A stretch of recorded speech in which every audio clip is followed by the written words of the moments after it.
Acara kita lanjutkan. Sekarang adalah memasuki materi pelatihan kepemimpinan. Baik, saya izin dan diminta sebagai moderator mewakili Bapak Asisten yang kali ini juga ada kepentingan dinas yang tidak bisa dilakukan, sehingga saya selaku Bapak Pemerintahan Kabupaten Berau diminta untuk memimpin sebagai moderator pada acara kali ini.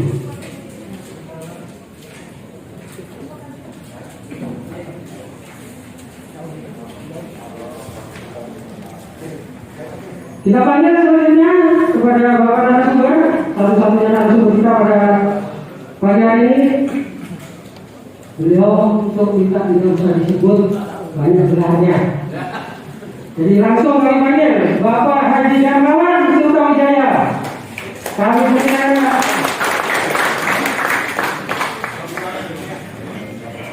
Karena beliau satu-satunya narasumber, ya mungkin kita sedikit dulu sebagai pengantar. Kepemimpinan ini, pelatihan kepemimpinan ini dikasih oleh salah satu kepala Pak, tadi mungkin sudah disebutkan, yang 10 lurah. Jadi Kabupaten Berau terdiri dari 13 kecamatan yang secara geografi itu memang sangat bervariasi. Ada 7 kecamatan di daerah pesisir dan kepulauan, kemudian 3 kecamatan yang di daerah pedalaman, dan 2 kecamatan yang kota, yaitu Tanjung dan Lubang.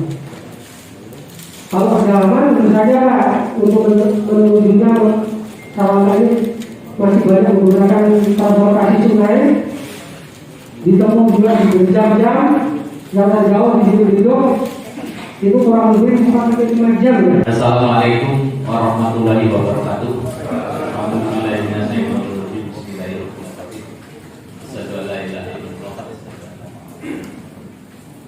Salam sejahtera bagi kita semua. Yang kami hormati Ibu Bupati Berau, Bapak Wakil Bupati Berau, Bapak Sekretaris Daerah dan para pejabat utamanya, khususnya yang kami banggakan dan kami muliakan kepala kampung, kepala desa yang hadir pada kesempatan ini. Kami kemarin sama-sama dengan Bapak rombongan dari Dewan Pertimbangan Presiden, kemudian juga Bapak Penas, kemudian juga dengan dari kantor staf kepresidenan yang diwakili oleh Ibu Budi, sama-sama yaitu mengunjungi ibu kota negara Bali di Penajam di sana meninjau. Alhamdulillah kemudian kami pada hari ini kami diberikan kesempatan sama-sama bisa berdoa. Tidak terasa Bapak, dulu waktu saya tugas di Barreskrim, saya ditugaskan di Satgas Penindakan Korupsi dengan pimpinan Jaksa Agung. Saya masuk ke sini, kemudian saya turun ke sini. Waktu itu saya pangkat masih AKBP. Saya keliling dari Kalimantan sampai ke Pulau Jawa. Dan alhamdulillah setelah saya pulang sekolah di masalah tindak pidana korupsi di Hong Kong, kemudian saya dapat promosi menjadi Kapolres di Kutai Kartanegara 2 tahun dari utama pasokan. Kemudian saya pindah juga menjadi wakil Bireskrim di Sumatera Utara. Dari sana saya ikut sekolah lagi. Saya sekolah kejuruan daripada penyidikan. Kemudian dari sana saya dapat promosi di Barreskrim, mendapatkan pangkat Kombes guru kolonel. Saya alhamdulillah saya masuk lain terus. Saya disekolahkan lagi ke New Zealand dengan Pak Tito Karnavian, ya. Kemudian setelah itu saya habis sekolah masuk ke Polda Metro Jaya sebagai Direskrim lagi.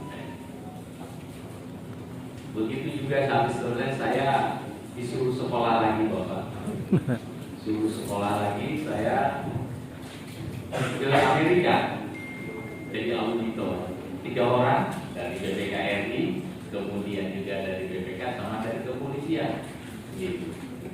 Habis ini saya masuk ke Mabes Polri di Irwasu.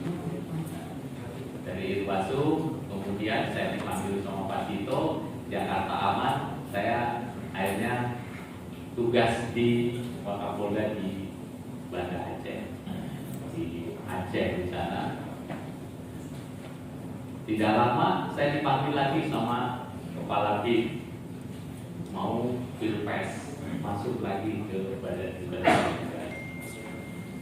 Setelah di ini ada COVID, Pak. COVID, saya ikut gabung di Satgas Penanganan COVID-19 sebagai wakil dari Satgas di bidang penegakan hukum dan pengamanan sampai sekarang. Kemudian ikut gabung juga di Dewan Pertimbangan Presiden karena kita mau menyongsong dari IKN, kemudian juga yaitu persiapan untuk tahun 2020. Perlu Bapak ketahui bahwa tahun 2024 ini merupakan tantangan bagi kita semua. Karena apa? Pemilu digabung. Pencoblosan tanggal 14 Februari, nanti pemilihan pilkada itu bulan November 24. Ini sangat kelihatan. Insya Allah kemarin kebetulan saya sudah masuk di data panitia pemilihan KPU dan Bawaslu. Sekarang yang calon yang diajukan ikut fit and proper test, kalau nggak salah bulan Februari nanti, itu dari KPU sendiri calonnya ada 15, yang akan jadi adalah 7 orang, 14 maaf akan jadi. Kemudian dari Bawaslu adalah 10 orang yang akan jadi 5. Bayangkan Bapak, waktu kita pilkada aja dengan ini, saya terus terang, ini betul-betul berat. Nah itulah Pak. Tapi saya yakin dengan kepemimpinan kita akan bisa. Apalagi Bapak. Sekarang saya tadi dengar kaget juga saya waktu di sini.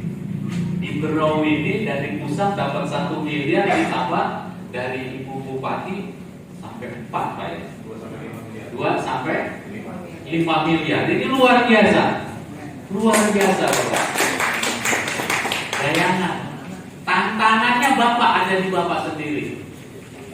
Ingat Bapak, ya, salah sedikit dalam pengelolaan keuangan, risikonya apa? Tahun 22 adalah tahun penegakan hukum yang harus dihadapi. Bayangkan, banyak saudara-saudara kita, kepala-kepala desa, kepala kampung, karena apa?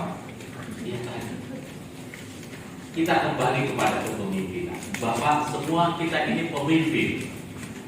Semua pemimpin. Pemimpin kepala rumah tangga, pemimpin suatu organisasi, maupun pemimpin ya di daerah dan sebagainya. Jadi pemimpin itu tidak gampang.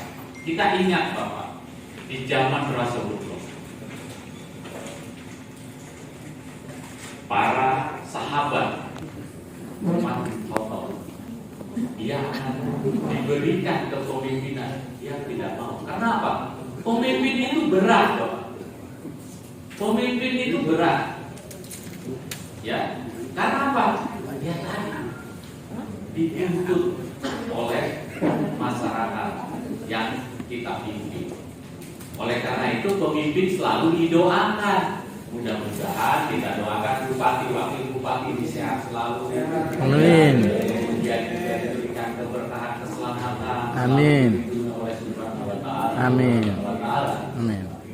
Nah kita juga dalam hal ini, maaf Bapak, makin ketinggi ini pohon itu anginnya makin kencang.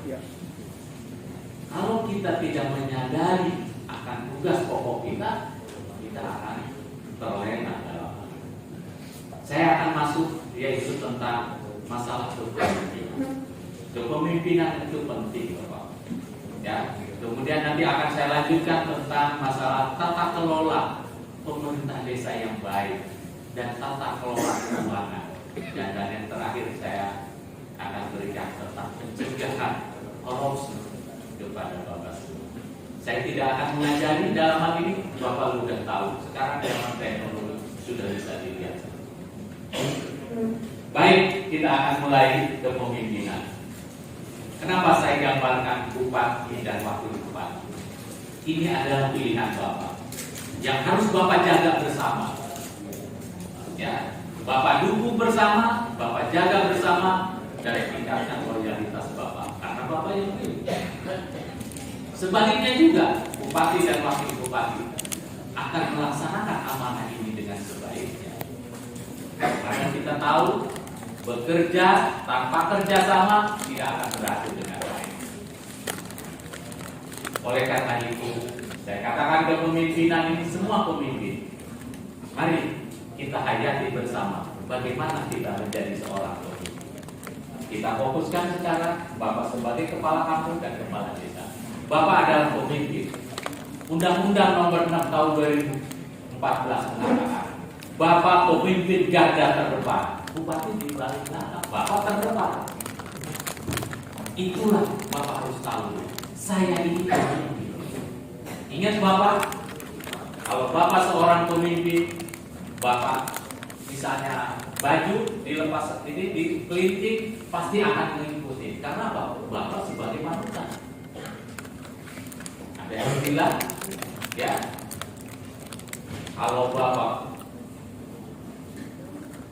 kecil berdiri, semua kecil berlari, macam-macam. Jadi kepemimpinan itu sangat penting di dalam melaksanakan organisasi. Lanjut.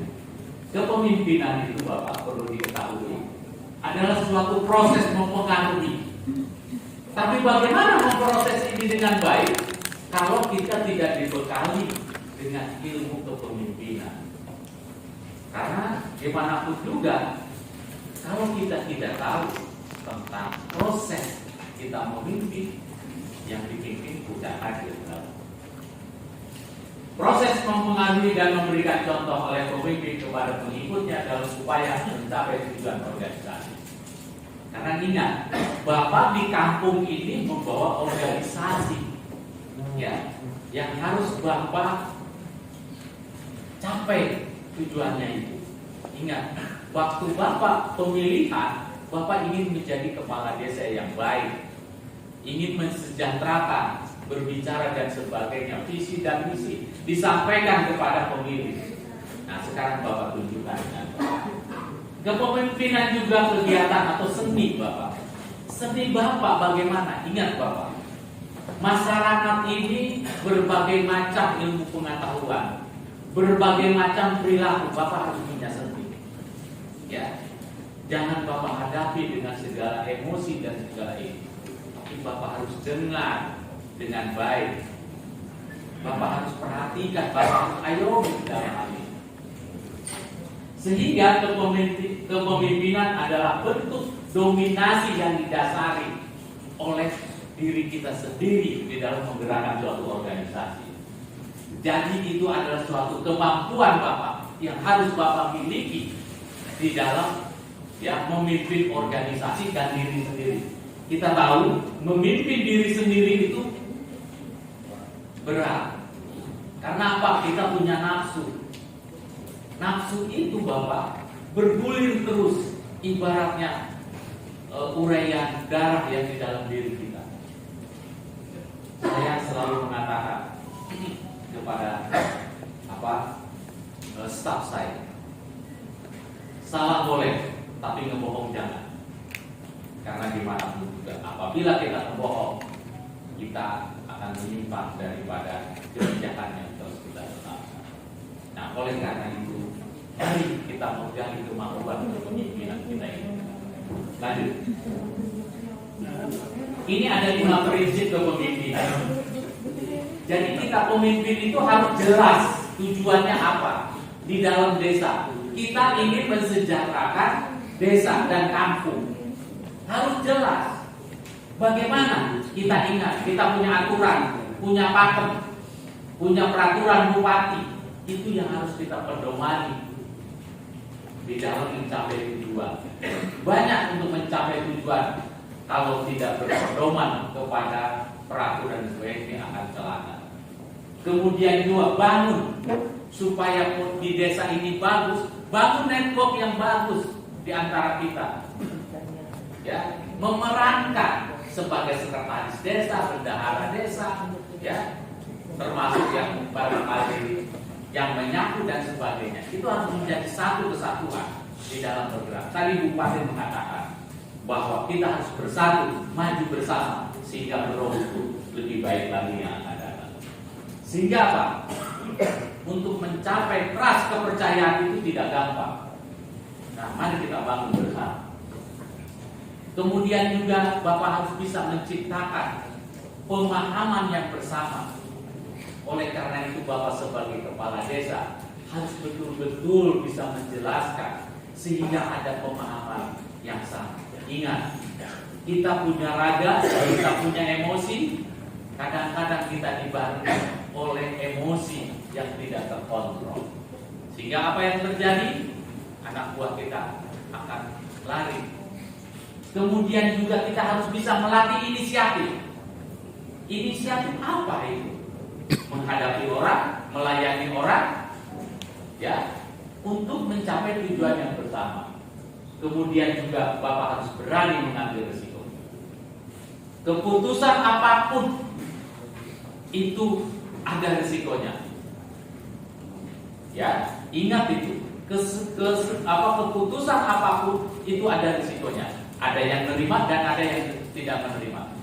Jadi ingat, oleh karena itu sebelum mengambil keputusan, kita punya teamwork yang bagus, kita ajak ngobrol, kita bicarakan. Minimal kita sudah menginventarisir kepada hal-hal ya orang yang tidak senang atau yang tidak puas. Karena gimana pun juga Bapak, sebaik-baiknya keputusan itu pasti ada yang tidak senang. Ini rumus. Evelyn mengatakan, jadi sebaik-baiknya keputusan itu pasti ada yang tidak senang. Nah, oleh karena itu komunikasikan dengan baik apa yang kita ambil sehingga orang dapat mengerti. Maaf, karena gimana pun juga pengetahuan yang lanjut.